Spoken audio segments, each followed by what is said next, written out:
आज हूँ छाड़खाई तो आमर छाड़खाई स्पेशल रही दाल चिकेन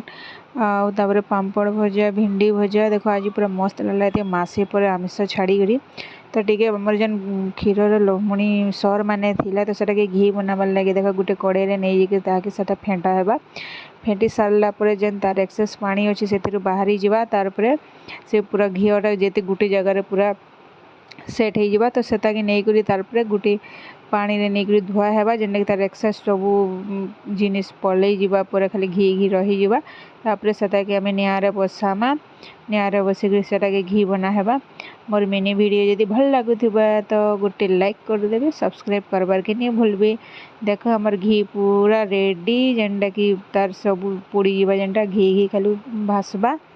और देखो हमर घी बनी जावा पूरा पूरी गिनी घी हेसी 8-10 दिन और पूरा सर रखला परे देख एंता करी आपण माने भी बनाबे जेनटा कि पूरा इजी प्रोसेस किछि मेहनत नहीं। देख आमर केते सारा घी बाहरी तार पर आमर बाबू टिके देखिक खुश हो जाए केन्दा दुली झुलुचे देख पूरा गंजा केन्दा झुलुचे आओ आमर मिनी वीडियो एटी एंड करूछे पुणी देखा है नेक्स्ट वीडियो रे रहिली नमस्कार जय जगन्नाथ। आमर बाबू केन्दा दोली झुलुचे देखन टिके तार पर से बंद कर देला के तार पर टिके कांदुथबा आउट झुला झुला बोली देखला आमर केन्दा पागल बच्चू की।